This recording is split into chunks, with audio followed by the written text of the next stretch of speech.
चलते हैं श्रीमद् भागवत महापुराण। बहुत सूक्ष्म प्रसंग है अध्यात्म का। करदम जी महाराज भगवान कपिल देव जी के उपदेश से संन्यास मार्ग का आश्रय लेकर अद्भुत कोटि से ब्रह्म में स्थित होकर के विचरण करने लगे। एक दिन देखा बहुत शांत मुद्रा में भगवान कपिल देव जी विराजमान हैं। माता देहूती समीप जाकर के भगवान कपिल देव जी से प्रार्थना की, देहूती जी बोली, भगवान आप हमारे उद्धार के लिए पुत्र रूप में आए हैं, पर मैं जानती हूं आप कौन हैं। बस यही खास बात है, हम जानती हैं आप कौन हैं, ये पता होना चाहिए।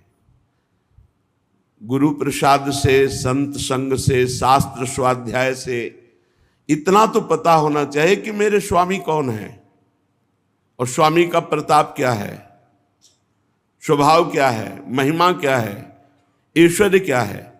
फिर पता चलता है इतना महान, वो इतना बड़ा प्रेमी है कि अपने प्रेमियों के चरण चापने में भी उसे संकोच नहीं होता, सारथी बनने में भी संकोच नहीं होता, लंगोटी धोने में भी संकोच नहीं होता।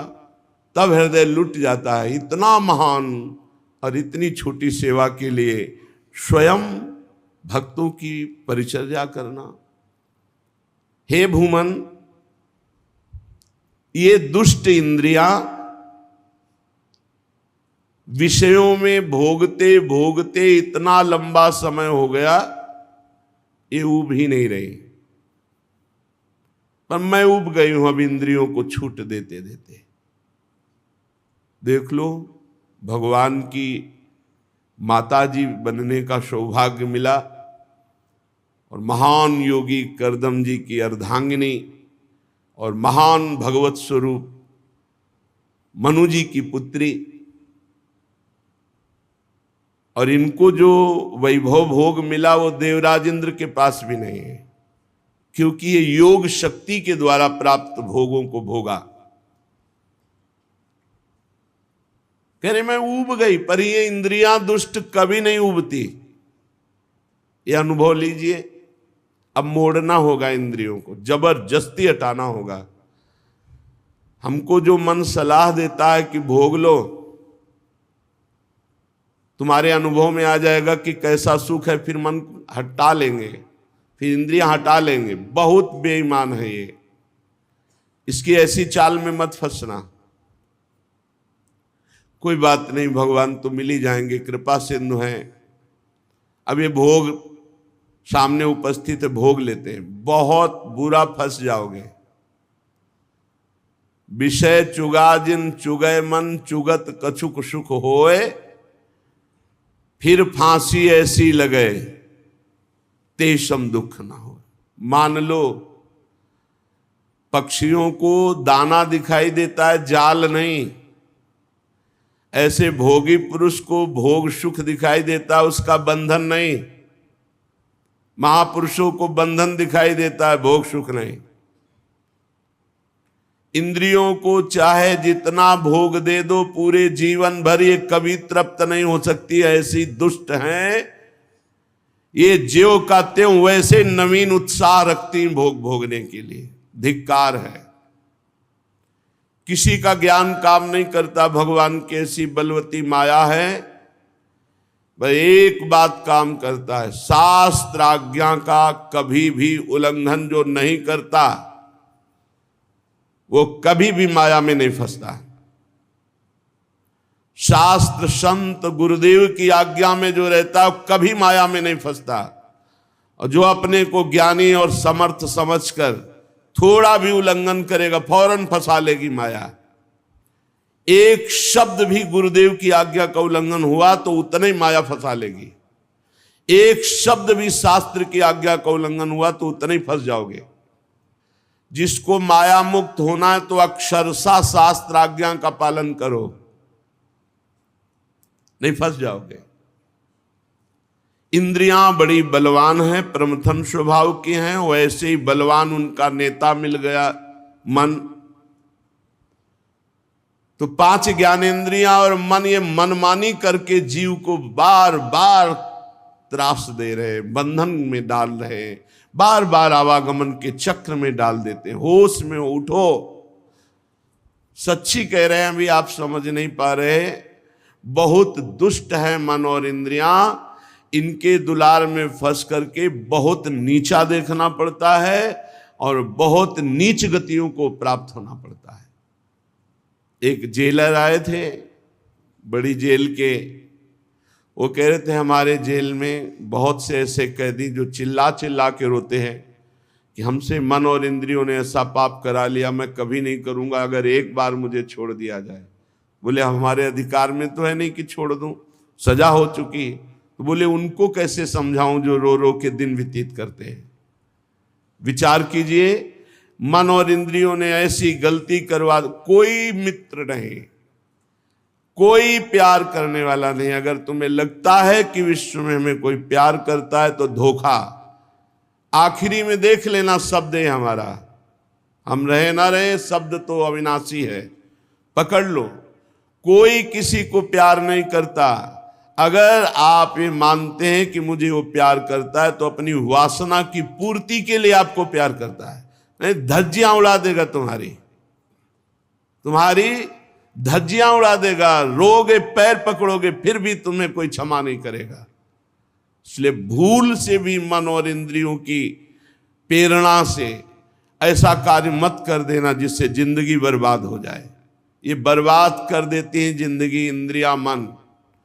बड़ी मीठी मुस्कान से मधुरता पूर्वक पूर्ण समर्पण, ऐसा लगेगा कि भगवान ने हमारी साधना का फल दिया है, ऐसे माया आती है।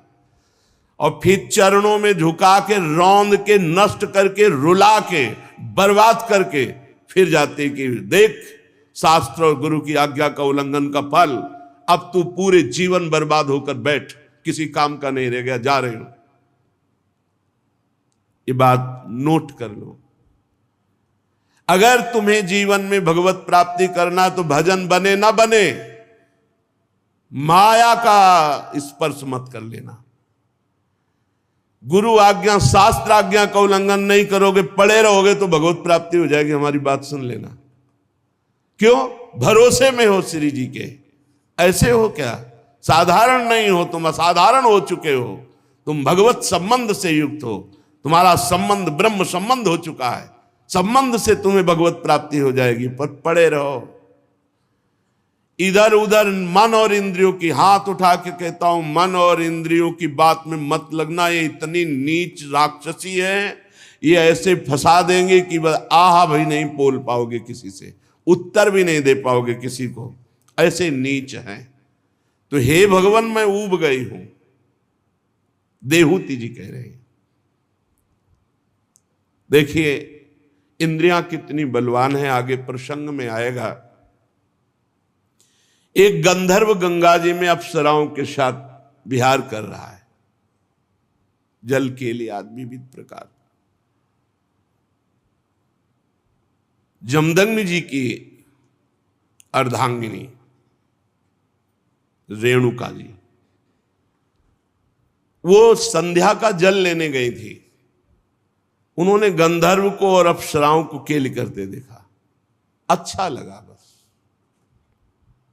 वह केली अच्छी लगी, केवल देखने में रुचिकर लगी, कोई पाप वासना नहीं हुई।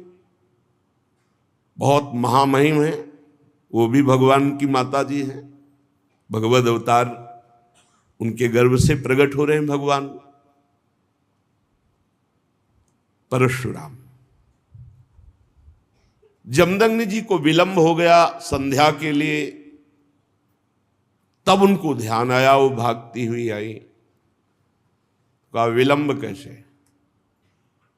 ग्रीवा झुका दी, ध्यानस्थ हुए, ध्यान में देखा, अरे ब्रह्म ऋषि की अर्धांगिनी और गंधर्वों की केली तुम्हें अच्छी लगी देखने में, और पुत्र बैठे थे, बोले काट दो गला इनका। पुत्रों की हिम्मत नहीं हुई। मां है। भगवान परशुराम जी समाधि से उत्थापन होकर बाह्य दशा को प्राप्त हुए, ऐसा लगा पिताजी याद कर रहे हैं। तुरंत उपस्थित हुए महान पितृभक्त, ग्रीवा झुकाई, पिताश्री, उनका माता का गला उतार दो। एक सेकंड नहीं लगा, भाइयों को मार, एक सेकंड नहीं लगा, काट दिया।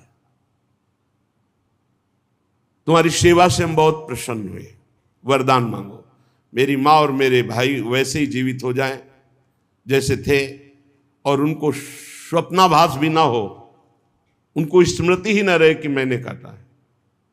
बहुत प्रसन्न हो, कहा तथास्तु, ऐसा ही हो। हम यहां जो माता देहूती जी भगवान की मां है, कपिल भगवान की, वो जो कह रही हैं उस बात को समझो। ये दुष्ट इंद्रियां कभी भी विषयों से तृप्त नहीं हो सकती। मैं बहुत ऊब गई हूं, ये बात स्वीकार करना होगा। बहुत ही भयावह ये जगत है, बहुत ही दुष्ट स्वभाव का हमारा मन और इंद्रिया है। अगर हमारा भजन छूटा, शास्त्र और गुरु आज्ञा के विपरीत चले, तो ऐसी जगह फंसा देंगे कि रोते रहोगे, रोते रहोगे, कोई रास्ता नहीं। और फिर ये दुष्ट हमारे ही संग रहेंगे, ये मन इंद्रिया रहेंगे हमारे संग ही, बार बार पश्चाताप करेंगे, लेकिन फंसा देंगी। फिर फांसी ऐसी परे तेषम दुख न कोई। जब बड़े बड़े महापुरुषों की इंद्रियों को माया खींच सकती है, तो हम तो साधारण जीव हैं, हमको बहुत सावधान रहना है। ऐसी जलन हृदय में तुम्हारे रात दिन रहेगी और शांत करके तुम्हें नरक भेज देगी। बहुत सावधान। प्रभु, ये इंद्रियां मांग रखती रहती हो, मैं इनको पूरा करने में लगती, पूरा जीवन व्यतीत हो गया, मैं अज्ञान अंधकार में पड़ गई हूं। ये अपने लिए नहीं कह रहे, क्योंकि उनका अज्ञान अंधकार क्या, स्वयं ज्ञान के भास्कर भगवान कपिल देव जी पुत्र रूप में आए, वो तो मुक्त ही हैं, जिनके गर्भ से भगवान आए, वो हमारे लिए कह रहे। इन इंद्रियों की नई नई मांगे और उनके पूर्ण करने में हमारा पूरा जीवन बर्बाद हो गया। कभी जितेंद्रियता का अभिमान भी न करे। अगर बढ़िया साधन पूरे जीवन से चल रहा है तो अभिमान भी मत करना। संतों से सुना जाता है शास्त्र, इसीलिए कि शास्त्र तो है ही और साथ में उनका अनुभव होता है। इसीलिए प्रथम सुने भागवत भक्त मुख भगवत वाणी। गीता और भागवत सुनने का आदेश भक्त के मुख से कह रहे हैं, क्योंकि स्वयं का अनुभव होता है। भगवान की माया अगर अहंकार कर लिया तो मुंह भरा गिरोगे। डरते रहो और प्रार्थना करते रहो कि हे हरि गुरु, कभी मेरे हृदय में अहंकार ना आवे, कभी वचन से भी ना निकल जाए कि मैं जितेंद्री हूं, मैं प्रतिग्रह रहित हूं, मैं कभी विषय सेवन नहीं, कभी ना निकल जाए, नहीं हाहाकार मच जाएगा जीवन में। ये भी लिख लो, दिमाग में बैठा लो, हाहाकार मच जाएगा, निकलना मुश्किल हो जाएगा, त्राहिमाम बोल पड़ोगे। ऐसी भगवान की प्रचंड माया है। प्रभु, मेरी तो जन्म परंपरा समाप्त हो चुकी है। क्यों?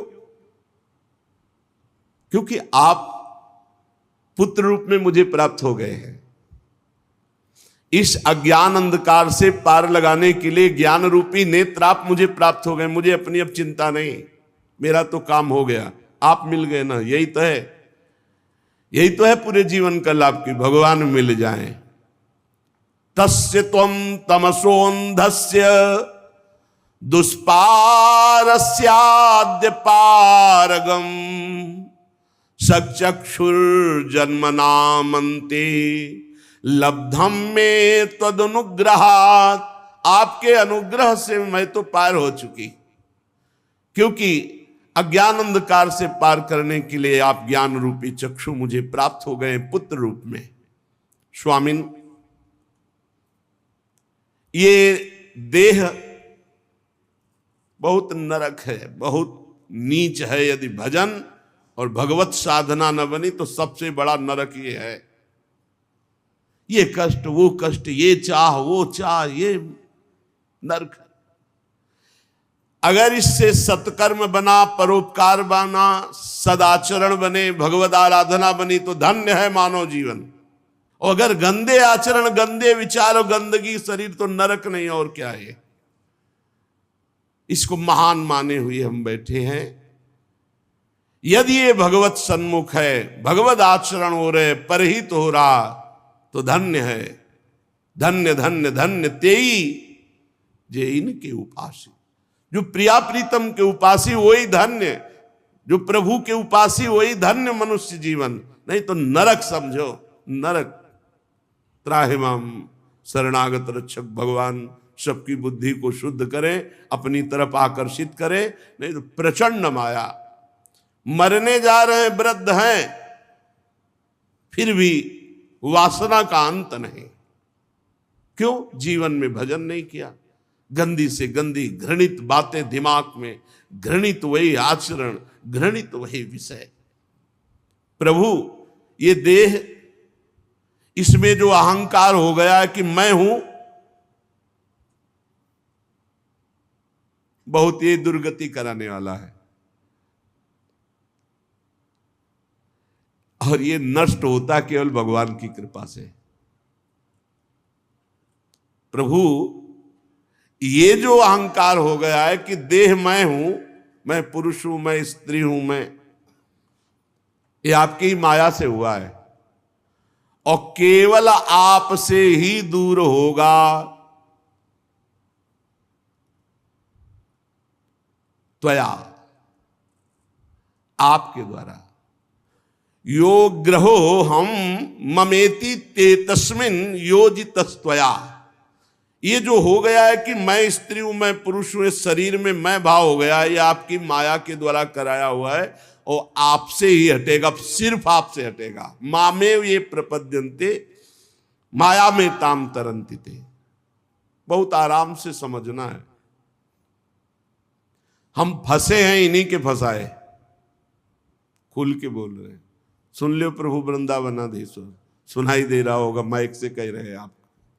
इन्हीं के फंसाए फंसे हैं और इन्हीं के छुड़ाए छुड़ेगा।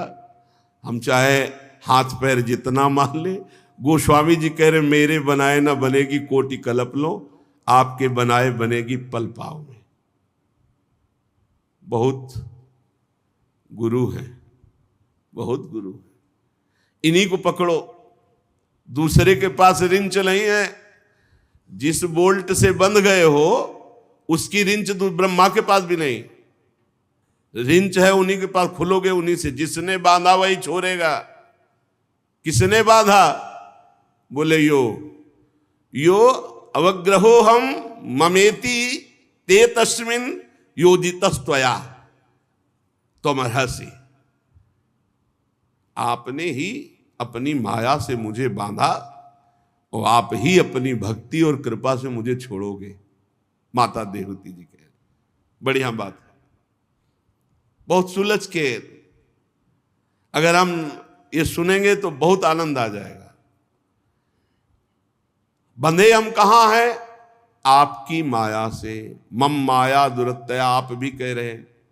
खोलेगा कौन? तो देवहूति जी कह रहे त्वया, आप ही खोलोगे। जिसने बांधा है वही मुक्त करेगा। तो हमें क्या करना है? जिसने बांधा है उसकी शरण में हो जाओ। मामेव ये प्रपद्यन्ते माया में ताम तरन्ति ते। उन्हीं की माया ने बांधा है, वही मुझे माया मुक्त करेंगे। तो भगवान की शरण में हो जाए। प्रभु ये संसार वृक्ष काटने के लिए ज्ञान रूपी कुठार आप मुझे प्राप्त हुए हैं। मैं प्रकृति और पुरुष का ज्ञान प्राप्त करने की इच्छा से आपकी शरण में हूं। आप भागवत धर्म जानने वालों में सबसे श्रेष्ठ हैं। मैं आपको प्रणाम करती हूं। श्री मैत्रेय जी विदुर जी से कह रहे हैं कि इस प्रकार जब माता देवहूति ने अपनी अभिलाषा प्रकट की जो लोगों को परम पावन करने वाले मोक्ष मार्ग में अनुराग उत्पन्न करती है। भगवान कपिल देव जी ने बड़ी प्रशंसा की, प्रश्न की और मृद मुस्कान से युक्त होकर बोले, माता जी यह मेरा निश्चय है, चिंता शोक भय दुख विषाद जन्म मृत्यु, इससे मुक्त होने का एकमात्र उपाय अध्यात्म मार्ग है, दूसरा नहीं है।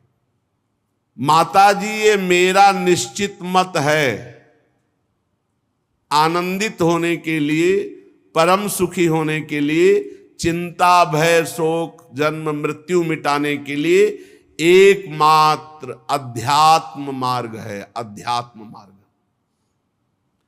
इसी में आत्यंतिक सुख है। आत्यंतिक सुख कहते हैं जहां बिल्कुल दुख नहीं है, जहां ये लौकिक न दुख है न सुख है, अखंड आनंद। हे मां, सब अंगों से संपन्न उस योग का मैंने पहले नारद आदि ऋषियों के सामने वर्णन किया। अब आपने इच्छा प्रकट की है तो मैं आपको सुना रहा हूं।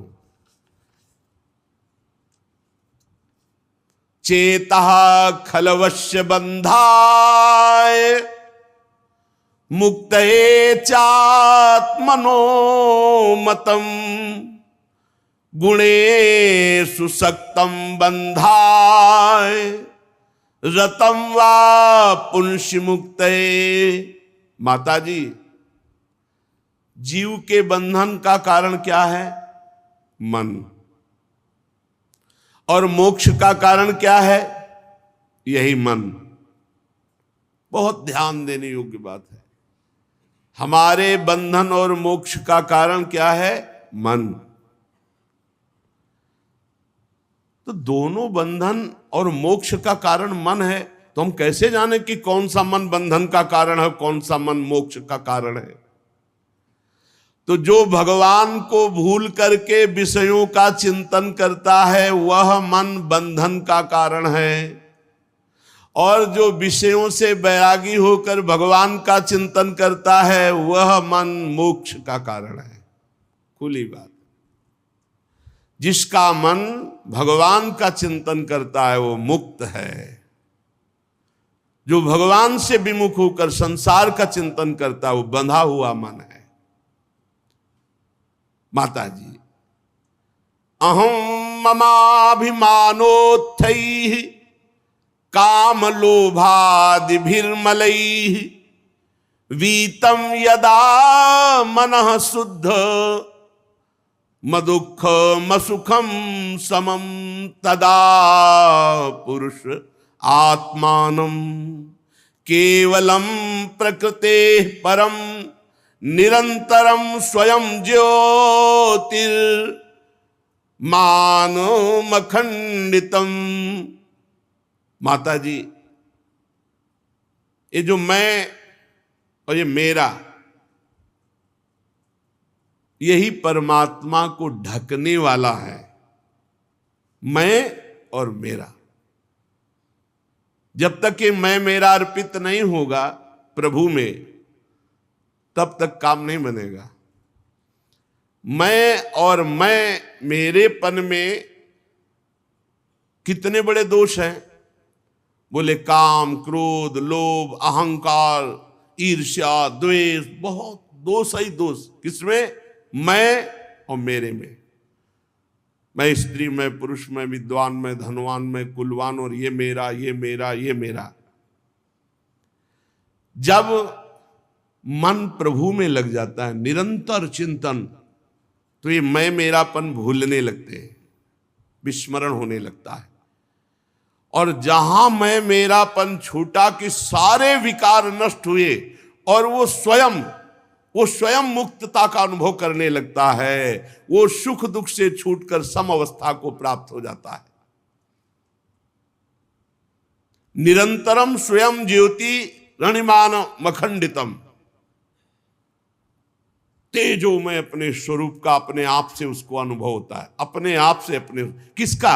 जिसका मन निरंतर भगवान के चिंतन में लगा है। ज्ञान वैराग्य युक्तेन भक्ति युक्तेन चात्मना परिपश्यत्युदासीनम प्रकृतिम च हतौजसम। हे माता जी, जब कोई सत्संग के द्वारा, शास्त्र स्वाध्याय के द्वारा ये ज्ञान प्राप्त करता है कि जो मेरा मन व्यर्थ के भोगों की आकांक्षा करता है, व्यर्थ का चिंतन करता है, इसी को संभालने के लिए तो हमारा मानव जन्म हुआ है, और वो मन को संभालता है अर्थात वैराग्यवान बनाता है। शास्त्र ज्ञान से वैराग्य और वैराग्य से फिर ज्ञान। जो ज्ञान अभी हुआ ये ब्रह्मबोध हुआ, या भक्ति युक्तेन चात्मना, दो बातें बताई। या तो शास्त्र ज्ञान प्राप्त हुआ, फिर भोगों से वैराग्य, और फिर स्वरूप बोध तो मुक्त हो गया, या सीधे तन मन प्राण सर्वस्व भगवान को समर्पित करके और भगवान का भजन करता हुआ। ये दोनों को यही अनुभव होता है कि ये माया शक्तिहीन है। जो भजनानंदी है उसके आगे कोई माया का पावर नहीं। जो बोध संपन्न महापुरुष, वहां माया है ही नहीं। लेकिन हम लोग जो बीच वाले हैं, न ज्यादा ज्ञानी और न ज्यादा ज्ञानी हैं, इन्हीं को थप्पड़ लग रहे हैं माया के। जैसे अभी एक दिन सत्संग में सुना था कि दो ही सुखी है, या तो एकदम जिसका फेल हो चुका है दिमाग, पागल, और या जो एकदम बोध संपन्न है। वो बीच के जितने सब पिस रहे हैं, थोड़ा ज्ञान, थोड़ा आकर्षण माया का। जो भगवत प्राप्ति के निमित्त भक्ति करता है, भक्ति युक्तेन चात्मना, तो क्या और कारणों के लिए भी भक्ति होती है क्या? हाँ, जैसे माला चलाया जाता है तो एक भजन के लिए भी माला चलाया जाता है, तो एक दूसरे के नाश के लिए भी चलाया जाता है। मारण, मोहन, वशीकरण, उच्चाटन, बहुत तरह की भजन वृत्तियां हैं। हाँ, ऐसी वृत्तियां हैं। भजन का बड़ा प्रभाव है। अगर तामसिक मंत्रों का प्रयोग कर दे तो मतलब तत्काल मृत्यु हो जाए, अकाल मृत्यु हो जाए। मंत्र बल, अब पर अपना जीवन बर्बाद कर दिया ना, किसी का अहित कर दिया मंत्र बल से। जैसे यज्ञ होती भगवान नारायण की प्रसन्नता के लिए, लेकिन अविचार भी तो यज्ञ का होता है, दूसरों के नाश के लिए। जैसे सुदक्षिण कर रहा था काशी में बैठा हुआ द्वारिकाधीश के लिए, बहुत ऐसे हैं। जो भक्ति केवल भगवत प्राप्ति के लिए होती है, उसी का यहां भाव वर्णन कर रहे हैं कि या तो ज्ञान और ज्ञान से वैराग्य और वैराग्य से बोध, और या फिर सर्वात्म भाव से भगवान में समर्पित होकर श्री हरि की प्राप्ति के लिए भक्ति। भजन केवल भगवत प्राप्ति के लिए, ना संकट निवृत्ति के लिए, ना अर्थ प्राप्ति के लिए, ना किसी को दुख देने के लिए। ये बड़े बड़े साधकों में चूक हो जाती कि अपने भजन का प्रयोग दूसरे के अनिष्ट करने में कर देते। जैसे हमारे मन के प्रतिकूल आप चले तो जबान से तो नहीं बोले, बहुत संभाल लिए, शरीर से भी आपको पीड़ा नहीं पहुंचाई, लेकिन भजन करते हो मन से सोच, हो गया प्रयोग, हो गया, क्योंकि पावर है, भजन है। वो भजन जाकर के उसे नष्ट करेगा, उसको पीड़ा पहुंचाएगा, उसको बाधा पहुंचा देगा, क्योंकि भजन बल है। क्या भजन बल का प्रयोग जो आपने किया तो उससे वो सुधर जाएगा क्या? उसको दंड भले दे दिया तुमने, लेकिन तुम्हारा पतन हो गया ना। अब आगे भजन में रुचि होगी और भजन का दुरुपयोग किया, इसलिए इस कर्म का फल तुम्हें मिलेगा। भजन का दुरुपयोग किया, इस कर्म का फल तुम्हें मिलेगा। अशांति, बंधन, बहुत संभल कर। इसलिए मन से भी किसी का मंगल न चाहे। प्रभु चाहे कृपा करे, चाहे शासन करे हमारे ऊपर या आपके ऊपर, हमारा अधिकार नहीं, हम दास हैं। हमारा अधिकार आप पर कृपा करना नहीं और दंड देना नहीं। हमारे स्वामी के, हम तो बिके हुए दास हैं। स्वामी चाहे अनुग्रह करे या चाहे निग्रह करे, दंड दे या कृपा करे, स्वामी अपने मंत्र बल से नहीं। इसीलिए आप देखो ब्रजमंडल के जितने सिद्ध महापुरुष मिलेंगे सब बड़े दैन्य मिलेंगे। नीच से नीच पुरुष अपमान कर दे मुस्कुरा के सह जाएंगे। कभी दंड देने की भावना, कभी शासन, कभी चमत्कार। देखो उस महात्मा को सताया, उसका नाश होगा, ऐसा नहीं होगा। हो सकता है उसका और मंगल होना शुरू हो जाए। यही तो हमारे प्रेमी जनों करत जे अनसहन निंदक तीनों पे अनुग्रह कियो। भक्ति का प्रयोग केवल श्री भगवान के लिए हो, अन्य के लिए ना हो। कई बार ऐसा होता है, कोई घबराहट से कोई संकट की परिस्थिति आती है तो लगता है भगवान जो हमने आज पाठ किया वो आपको समर्पित है। देखो अज्ञान, और अभी तक का समर्पित नहीं था क्या, और इससे वो संकट दूर हो जाए। आप नहीं समझते, ऐसा ना करो। हम आपके हैं, बस इसके ब्याज में सब संकट निवृत्ति होगी, इसी के ब्याज में आपकी व्यवस्था होगी, मूल तो भगवत प्राप्ति होगी। ये बात समझिए आप।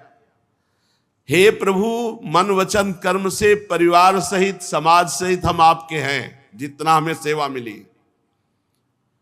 अब इस समर्पण के ब्याज से या तो आपका पालन पोषण होगा, संकटों की निवृत्ति होगी और मूल होगी भगवत प्राप्ति। और अगर आप ये छोटे मोटे साधनों को लक्ष्य करके बोलेंगे कि आज चतुरासी जी का पाठ किया, वो आपको समर्पित करते हैं, अमुक कार्य हो जाए, तो कार्य की तुलना के अनुसार जब आपका जप पाठ होगा तो हो तो जाएगा, पर वो भगवत प्राप्ति वाली बात नहीं रह गई। सकामता इसलिए बहुत सावधानी पूर्वक त्याग करनी है। जब हमारे अंदर कोई काम ना आवे तो तत्काल सोचना है कि हमारी जिम्मेवारी तो भगवान की है। योगक्षेमम वहाम्यम, तो मेरा साधन कहाँ हुआ? ये जो साधन है तो प्रभु के लिए, मैं तो बिका हुआ दास हूं, मेरा तो कुछ नहीं, मेरे तो सिर्फ प्रभु है। बढ़िया उत्तम भक्ति जागृत हो जाएगी। पर हमें लगता है कि कहीं ना कहीं हमसे ऐसी चूक होती रहती है। अनुग्रह और निग्रह ये दोनों भक्त के अंदर नहीं होते। कृपा करना या दंड देना ये नहीं होता, ये स्वामी के ऊपर होता है। वो स्वामी की तरफ देखता है। चाहे हमें कृपा करो दंड दो, या जो हमारे साथ प्रतिकूल व्यवहार कर रहा है उस पर कृपा करो या दंड दो, स्वामी के ऊपर की बात। हम तो बिके हुए दास हैं। ऐसे भक्ति बढ़ती है। अगर अपने स्वयं निर्णय करने लगे, अनुग्रह और निग्रह, कृपा और दंड देने लगे, तो दासत्व भाव नहीं रहा, आपकी भक्ति में फर्क पड़ गया। और ज्ञानी तो ऐसा कर ही नहीं सकता, क्योंकि उस सबको अपनी आत्मा मानता है। तो वो कैसे किसी पर कृपा या दंड का? करुणा और मैत्री ये नहीं, कृपा और दंड देना ये ज्ञानी में नहीं, क्योंकि द्वैत है ही नहीं। और भक्त में इसलिए नहीं कि वो बिका हुआ है भगवान के, दोनों में ये बात नहीं होती। तब उसके सामने मंगलमय मार्ग प्रकाशित होता है भगवत प्राप्ति का। विवेकी जन बहुत ध्यान देने, बहुत अमृतमय प्रसंग है। विवेकी जन, महापुरुष जन कहते हैं कि संग या आसक्ति यही दुर्गति प्रदान करती है। संग या आसक्ति ये आत्मा का अच्छेद्य बंधन है। बहुत सूक्ष्म विषय है, साधारण लोग साधारण भाव में न ले जाएं। पूरा जीवन जब व्यतीत होता है वैराग्य से, फिर कोई थोड़ा भी प्यार करता है तो चिंगारी की तरह कहीं ना कहीं कुछ बकाया रहता है। लगता है मेरा कोई है। बस समझ लीजिए कि ये वो है जो पूरे जीवन के परिणाम में गुणा लगा देने वाला है। बहुत समझ लेना, अगर समझ पाओ ना समझ पाओ तो भगवान कृपा करेंगे, आगे समझा देंगे। जैसे चक्रवर्ती सम्राट ऋषभदेव भगवान के पुत्र, पुत्र पुत्रियां, राजरानी, वैभव, सुख भोग सब छोड़ा भगवान के लिए। बहुत काल तक गंडकी नदी के किनारे भजन किया। थोड़ा हिरन के बच्चे में, और वो कोमल कोमल सींगों से ऐसे खुजलाता ना, तो जैसे राजकुमार गोद में हो ऐसे हिरण के बच्चे को लेकर छाती से लगाते और वत्स तेरा मंगल हो। मतलब छुपा हुआ राग पुत्र पुत्री और परिवार का पूरा हिरण पे आ गया। वो अगला जन्म हिरण का हो गया। पूरे जीवन में हमारे प्रिय शब्द केवल भगवान के लिए रहे। जीवन में मैं और मेरा ना आने पावे। मैं ना, मेरा ना, मैं नहीं मेरा नहीं, ये दो शब्द रहे। बहुत कठिन है। मैं नहीं और मेरा नहीं, ये बस आराम से समझना है, यही हमारा बंधन है। लेकिन यही जब संग या आसक्ति संत महापुरुषों के प्रति हो जाती तो मोक्ष का खुला द्वार हो जाता है। आसक्ति संत महापुरुषों से, मेरे प्राण, मेरे जीवन धन, मेरे सर्वस्व। जैसे एक कामी पुरुष कामिनी में आसक्त, ऐसे गुरुदेव में आसक्त, ऐसे संत में आसक्त। यहां भगवान कपिल देव जी कह रहे हैं, प्रसंग मजरम पास्मात्मनः कवयो विदुः शैव साधु सुकृतो मोक्ष द्वारम अपावृतम। ये संग या आसक्ति यही बंधन का कारण है। और यही संग या आसक्ति जब संत महात्मा से हो जाती है तो मोक्ष का खुला हुआ द्वार। लेकिन हमने देखा संत से आसक्ति नहीं होती, संत से अपनी वासना पूर्ति की आसक्ति होती है। संत से आसक्ति यहां जो कही जा रही उसको ऐसा ना मान लिया जाए जैसे कि भाई संत से प्यार कर रहे हो या संत से सुख लेने की वृत्ति से प्यार कर रहे हो। वैभव, आशीर्वाद, वासना की पूर्ति, संत से प्यार मतलब उनकी आज्ञा पर चलना, मतलब उनके हुक्म पे प्राण त्याग देना, बहुत बड़ी बात है। संत महात्मा में आसक्ति हो जाना, आसक्ति हो जाना बहुत बड़ी बात है। कभी भी किसी भी शरीर विपरीत आकर्षण पर एकांत में संभाषण, मिलना जुलना, बातचीत बिल्कुल नहीं। हमारी बात मान लेना, नहीं जिंदगी में पछताओगे। संतों से उनके अनुभव सुने जाते हैं। यह आसक्ति केवल संत महापुरुषों से। अब बहुत बड़ी बात कह दी कपिल भगवान ने कि सीधा मोक्ष द्वार है, अगर संतों से आसक्ति हो गई तो मुक्त हो गए। अब वो संत कैसे हो जिनसे आसक्ति भगवत प्राप्ति करा देगी, तो आगे वर्णन कर रहे हैं। तितिक्षवः कारुणिकाः सुहृदः सर्वदेहिनां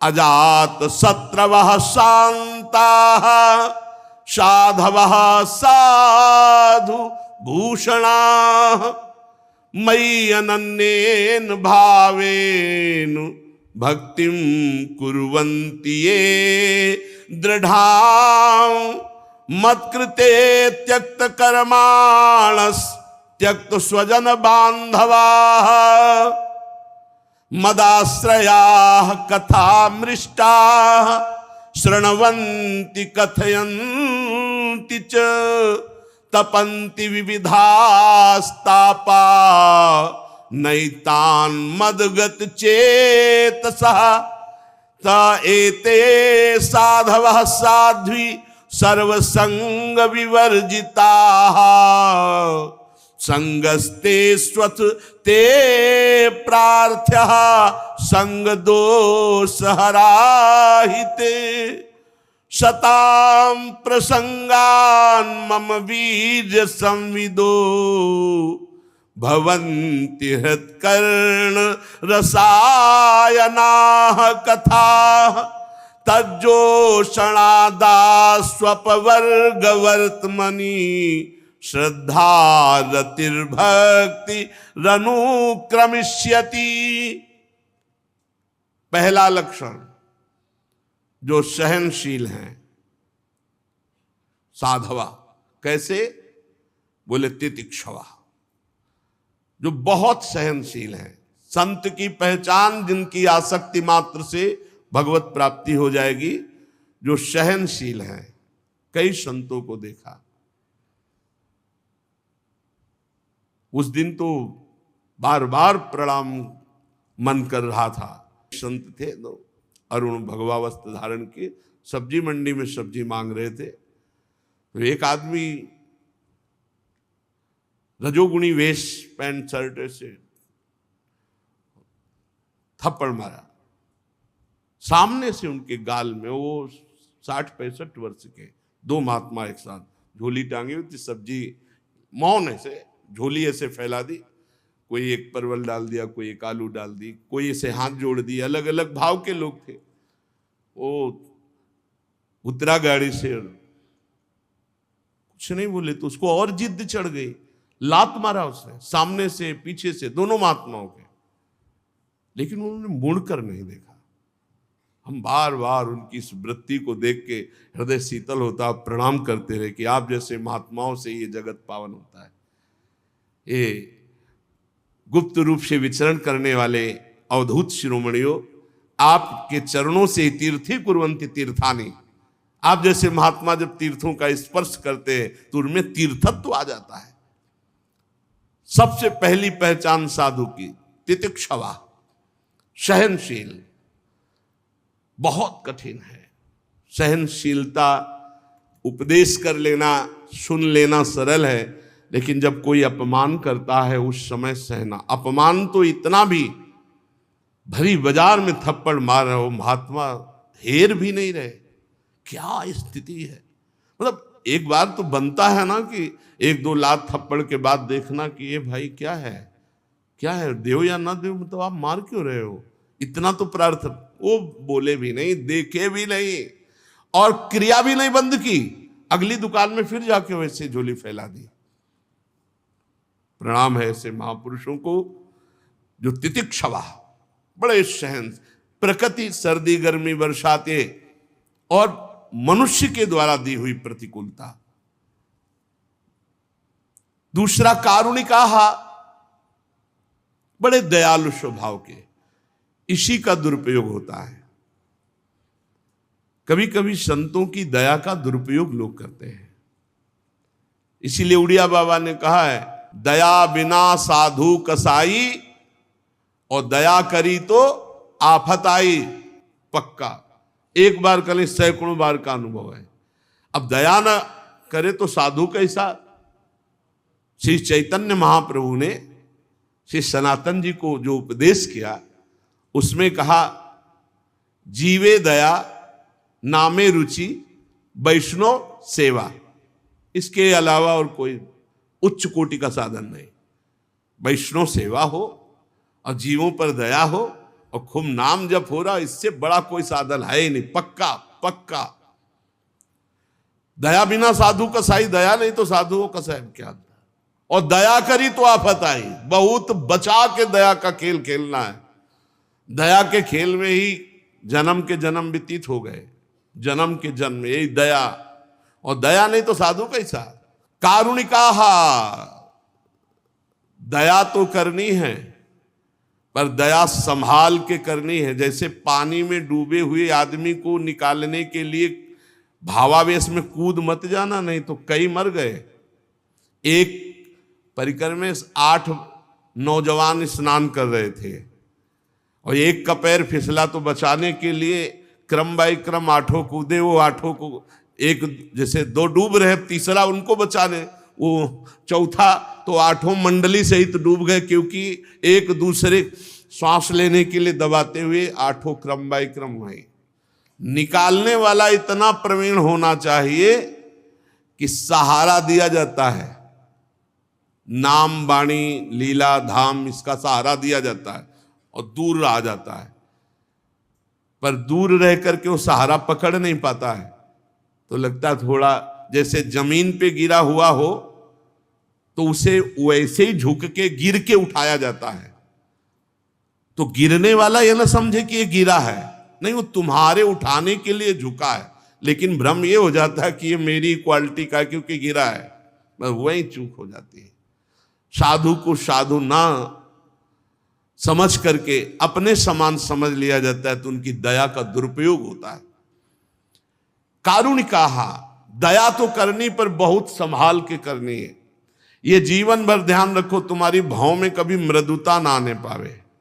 भाव में थोड़ी सिकुड़न बनी रहनी चाहिए। जब किसी से बात करो उसको लगना चाहिए ये ज्यादा बात करोगे तो बस गुस्सा ही आने वाली है, बच जाओगे। हम जो आपको बता रहे, वाणी जी जो कह रही वो सिद्धों की बात कह रही, साधकों की नहीं। साधकों को हंस बोले बहुमान दे में नहीं आना। करुणा तब स्थिति जब भगवान तुम्हारे नेत्रों में सामने दिखाई दे रहे हो तब हमें लगता, नहीं तो तब तक चुपचाप साधन में लगो, ज्यादा दया वाले मार्ग में ना जाओ, नहीं तो बहुत ही गड़बड़ हो जाता है। बहुत विचित्र दया है। इस दया रूपी फांसी से भी बचो। यद्यपि ये साधु का सद्गुण है, साधु का स्वभाव है, साधक का स्वभाव है दया करना, पर फंसा भी देता है। बहुत बचा के, बहुत बचा के। तो कह रहे हैं कि संत जिनसे हमारी आसक्ति मात्र से भगवत प्राप्ति हो जाएगी वो तितिक्षवः और कारुणिकाः, दयावान हो। सुहृदा सर्वदेहि नाम, उनका किसी से अपना परायापन नहीं होता, सबके प्रति प्यार होता है। पर जो जितना समर्पित होता है वो उसी प्यार को समझ पाता है। जैसे भगवान कह रहे हैं सब मम प्रिय, सब मम उपजाए, सब मेरे प्रिय, सब मेरे उपजाए हुए, सब पर मोर बराबर दया। पर जो भगवान का भजन करते हैं, आश्रित है, वही उनकी कृपा और दया को समझ पाते हैं। ऐसे ही भगवान के जो प्रेमी संत जन होते हैं अहेतुकी दयालु होते हैं, पर जो उनकी आज्ञा का पालन करता है, उनके अनुसार चलता है, वही उनकी कृपा और दया का भाजन बनता है। अजात शत्रवः, भगवत प्रेमी महात्माओं का कोई शत्रु नहीं होता। एक बार ढूंढी घाट है, वहां के महाराज जी श्री स्वामी आत्मा प्रकाश जी महाराज, हनुमान जी का ऐसा वैभव है, मतलब विशाल हनुमान जी और विशाल मुकुट, विशाल छत्र और सब स्वर्ण की। तो वहां के आसपास के गांव के ही 5-7 लोग रात्रि में अजात शत्रवा की बात बता रहे, चोरी करने आए। तो हनुमान जी के मंदिर को पीछे से काट लिया, और वो जो स्वर्ण के छत्र और ये सब उठा लिए। अब उठा तो लिए, पर किसी की चाल नहीं, चल नहीं सकता कोई। अब न रख सकते हो ना कुछ। सिद्ध महापुरुष सिद्ध हनुमान जी वैसे लिए खड़े रहे। रात्रि के 2 बजे गंगा स्नान करने श्री स्वामी आत्मा प्रकाश जी, वहां किसी का प्रवेश नहीं। तो एक बार गंगा जी की प्रणाम करके फिर हनुमान जी तो देखा उधर कुछ, तो शंका हुई, वहां वैसे गए, लगोटी लगाए, देखा, अरे भाई छोड़ दे, सब छोड़ दे, भाग जा, हनुमान जी का अपराध बन। उन लोगों ने बहुत पीटा, स्वामी जी को बहुत पीटा, मतलब वो अपनी जान में मार ही डाले से। स्वामी जी जो गए सो सब रख दिए, पर स्वामी जी को पीटा। अब जब सुबह हुआ, जो नित्य सेवा, वो जब देखा ऐसा सब बड़े बड़े अधिकारी कानपुर के, स्वामी जी आप बता भर दीजिए, थोड़ा सा बता दीजिए। और स्वामी जी को पूरा पता था। स्वामी जी ने कहा हमें कोई पता नहीं, किसने मुझे मारा है, सब कर्मों का भोग है, शरीर का कोई कर्म होगा उसी, बहुत। और कृष्ण शरीर तपस्वी। अजात शत्रवः, भगवान के प्रेमी जन, भगवान के संत जन कभी किसी को अपना शत्रु नहीं मानते कि वो तप बल के द्वारा या किसी समाज बल के द्वारा या पदाधिकारी बल के द्वारा उसको दंड दिलवा दे। जिनका शत्रु हुआ ही नहीं सृष्टि में, उसे अजात शत्रु कहते हैं। अपने यहां सेवकवाणी में लिखा है, हरिवंश नाम लीन जे अजात शत्रु ते सदा। जो नाम में निरंतर लीन है उनके हृदय में शत्रुता रहती ही नहीं। पूरे विश्व में उनका कोई दुश्मन नहीं होता, भले उनसे कोई दुश्मनी माने, नहीं होता। अजात शत्रवः। और शांताः, सबसे पहला भाव है अपने यहां शांत भाव, शांत दास्य सख्य वात्सल्य गोपी भाव सहचरी भाव, शांत भाव। शांत वही है जो हर स्थिति में शांत रहे। द्वंद्वों में समता ही शांति है। सेवक जी महाराज सेवक वाणी में, शत्रु मित्र सम जानी, मान मान अपमान सम, दुख सुख लाभ न हानि, यह है शांत भाव। शत्रु मित्र में समान भाव, मान अपमान में, निंदा स्तुति में, लाभ हानि में, सुख दुख में शांत, किसी भी स्थिति में अशांति नहीं, शांत किसी भी स्थिति में। बड़ा कठिन बात है, कह तो गए निंदा स्तुति में कुछ नहीं। सामने से जब कोई गाली देता है ना और निंदा करता है ना, फिर हृदय में बिल्कुल कुछ नहीं होना चाहिए। जैसे हमारे सामने कोई दूसरी भाषा में हमें गाली दे तो हमें कुछ नहीं होगा, क्योंकि हम समझते नहीं क्या बोल रहा है। जब हमारी भाषा में हमको गाली दे और हम समझते हुए भी हमारे हृदय में कोई परिवर्तन न हो, कोई क्षोभ न हो, कोई स्थिति न भी, बड़ा कठिन बात है। ये तभी हो सकता है जब भगवान की कृपा प्रसाद से द्वैत भाव मिट गया है, सब में ब्रह्म भाव भगवत भाव, तभी शांत भाव की स्थिति होती है। तो भगवान के जो प्रेमी संतजन वो शांता, और कह रहे कि साधवा साधुभूषणा, साधु का एक स्वभाव होता है जो बहुत सरल होता, छल कपट नहीं होता। पर छल कपटी लोग उनके स्वभाव को कपट ही समझेंगे। उनका सरल स्वभाव, न मन कुटिलाई, कुटिलता नहीं होती, सरल स्वभाव होता है। साधवा साधुभूषणा, सरल स्वभाव और दूसरों का सम्मान करना, यह संतों में स्वाभाविक स्थिति होती है।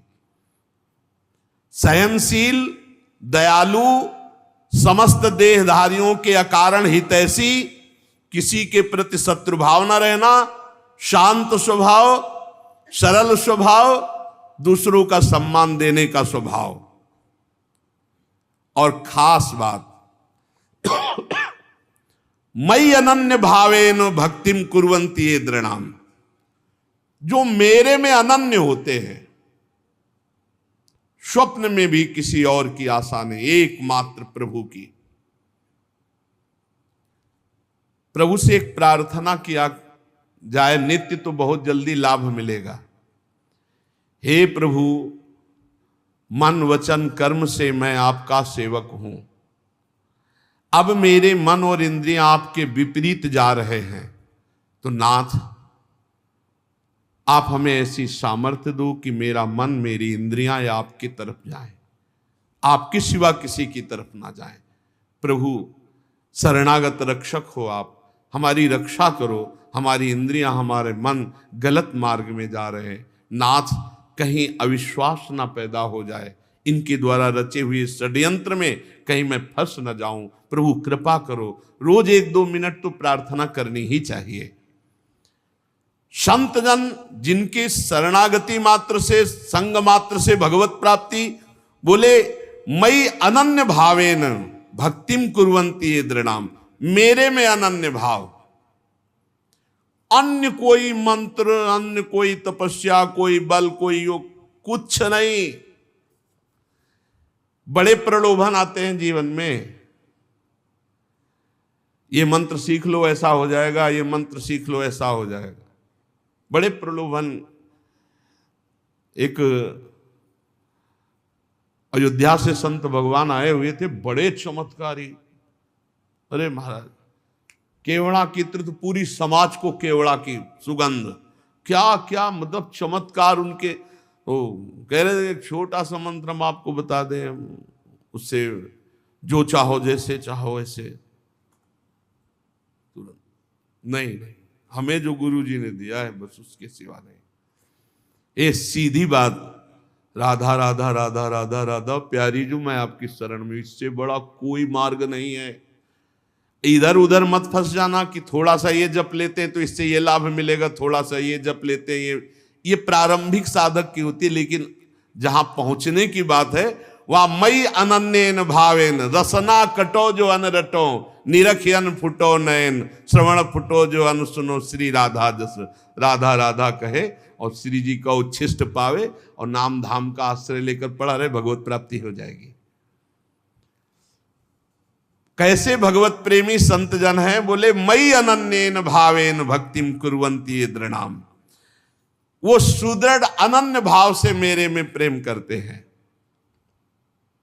बड़ा चमत्कार है। एक बार श्री ज्ञानदेव जी और श्री नामदेव जी ब्रज भ्रमण के लिए आए हुए थे, तो प्यास लगी, तो ज्ञानदेव जी तो महान योगी सूक्ष्म रूप धारण किया और कुएं में जाके पानी पी के आ गए। नामदेव जी से कहा कि आप भी, तो उनका अब हमको तो ये सब योग आता नहीं है, विठ्ठल विठ्ठल विठ्ठल। जैसे ही विठ्ठल विठ्ठल कहना शुरू किया, कुआं का पानी उठा और सामने से प्रवाहित हो गया। ऐसे कर तुम अकर तुम अन्यथा कर तुम, भगवान के नाम में अपार सामर्थ्य है। बस अगर अनन्य भाव से प्रेम में डूबना है तो अन्य कोई मंत्र तंत्र अंत्र, कोई अन्य आश्रय, अन्य बल बिल्कुल नहीं, बिल्कुल नहीं। भरोसो एक, आस एक, विश्वास एक, बहुत बढ़िया, बहुत शांति, बहुत जल्दी आनंद प्राप्त हो जाएगा। और मत कृते त्यक्त कर्माणस त्यक्त स्वजन बांधवाहा, बहुत सुंदर बात। मेरे लिए सारे कर्म त्याग, कर्म त्याग का मतलब होता है कर्म समर्पण। कोई एक क्षण भी बिना कर्म किए नहीं रह सकता, तो कर्म त्याग का मतलब कर्म ना करना नहीं है, कर्म को करके भगवान को समर्पित करना, भगवान के लिए कर्म करना। ये तो सर्वाणि कर्माणि मयि सन्न्यस्य मत्पराः, मेरे लिए सर्व कर्म। तो कह रहे मत कृते त्यक्त कर्माणस, मेरे लिए सारे कर्म का त्याग, अर्थात मेरे को समर्पण। और त्यक्त स्वजन बांधवाहा, अपने पारिवारिक जनों से बिल्कुल राग रहित होना। सबकी ममता ताग बटोरी, मम पद मनहि बांध बर डोरी। जो अपने सगे संबंधी, रिश्ते नाते, परिवार मेरे लिए त्याग कर देते हैं, पक्की बात। ये संत संग से पता नहीं चलता, धीरे धीरे ऊंचाई बढ़ जाती है। त्यक्त स्वजन बांधवा, सगे संबंधी, रिश्ते नाते जब भगवान के लिए हम समर्पित कर दिए, भगवान कह रहे हैं मत कृते, मेरे लिए त्यक्त स्वजन बांधवा, प्रभु के लिए सब कुछ समर्पित है। बहुत कठिन है, बहुत कठिन। रसिक अनन्य माल में जो भक्तों के चरित्र है बहुत कठिन है। त्यक्त स्वजन बांधवा, मेरा अस्तित्व ही नहीं है। बहुत जोर का भक्तों में जो समर्पण पाया जाता है, बहुत जोर का पाया जाता है। त्यक्त स्वजन बांधवा बहुत कठिन है, बहुत कठिन है। ये अंदर की बात है। इसीलिए भगवान ने गोपी जनों से कहा, जो सगे संबंधियों की बेड़ियों को बड़े बड़े योगी यति नहीं तोड़ पाते, मेरे लिए तुमने उनका त्याग किया, मैं तुम्हारा ऋणी हूं। श्री भगवान गोपी जनों से कहते हैं, आई ब्रजनारी सुनत बंसी रो गृहपति बंधु बिसारे, दर्शन मदन गोपाल मनोहर मनसिज ताप निवारे। और मदाश्रयाहा, वो केवल मेरे आश्रित रहते हैं, किसी और का आश्रय नहीं। प्रायः जब कोई पदाधिकारी या बड़े जन आते हैं ना, तो एक कार्ड निकालते हैं और ऐसे देते हैं। ये लोग पूछते क्या है? बोले कभी जरूरत या कभी कुछ भी आपके हम काम आवे तो होता डाल लो अपनी जेब में, डाल, निकलो बाहर निकलो, चलो। मदाश्रया। एक बार सदगुरुदेव भगवान से किलजी लिया रहे थे, छोटी कुटिया मोहनलाडली कुंज में जब रहते थे, तो कहा नंबर लिख के दिया। तो कहा महाराज जी, का ये क्या भैया? बोले नंबर है। बोले क्या करेंगे? बोले कभी जरूरत हो तो फोन लगा देना। बोले हाँ, अभी तक जरूरतें आपसे ही पूरी होती। ले चलो। हमसे कहा इसको कभी घुसने मत दे कहा इसको कभी घुसने मत दिला यार। मदाश्रया, भगवदाश्रित, अन्य आश्रय नहीं, ये उन संतों के जिनके संग मात्र से भगवत प्राप्ति हो जाएगी। मदाश्रया, और फिर आगे कथामृष्टाहा, आहा, मेरी पवित्र मीठी कथाओं को, अमृतमयी कथाओं को सुनते तो कथा अमृतम तत् जीवनम, हृदय में ऐसी मिठास की और सुनता रहूं भगवत चर्चा। कथामृष्टा श्रणवंती, और फिर कथयंती च, भगवान की चर्चा करने में एक विशेष जोश आवेश होना चाहिए। चर्चा करते जा रहे तो चर्चा करते, ऐसे देखिए संतजन कि जब चर्चा करना शुरू हो गए तो न समय का ध्यान है न स्थान का ध्यान है। महाराज जी, अच्छा, तो फिर आगे फिर शुरू हो गए, 3-4 बार प्रार्थना करने, अच्छा नहीं तो भगवत आवेश, भगवत चर्चा व्यसन, भगवत चर्चा का व्यसन। कथामृष्टा श्रणवंती कथयंती च, मेरी कथा श्रवण में और कथन में उनका बड़ा अनुराग होता है संत जनों का। और तपंती विविधास्तापा नैतान मदगत चेतसा, विविध प्रकार के ताप वो मेरे लिए सहते हैं। सर्दी, गर्मी, भूख, प्यास, मान, अपमान, निंदा, स्तुति, सब मेरे लिए वो सहते हैं। एक संत भगवान को देखा, वो केवल एक बोरा लिए रहते थे ऐसे, और यहां से ऐसे कांच लगाए गमछा पहने रहते थे। बिल्कुल ऐसा लगता था कोई कबाड़ मिलने वाले हैं, बोला रखते ही बोरा इसी थे। और बड़े उच्च कोटि के संत। कई दिन उन पर जब नजर हुई तो उनकी जो वृत्ति देखी तो लगा कि वृत्ति तो भगवदाकार है। तो एक दिन ये जो बर्फ फैक्ट्री के सामने बट वृक्ष है उसके आगे वो ऐसे फुटपाथ में बैठे थे। तो रात्रि में जब भिक्षा मांग कर पाके लौटते थे तब कहीं कोई न कोई महापुरुष मिलते थे।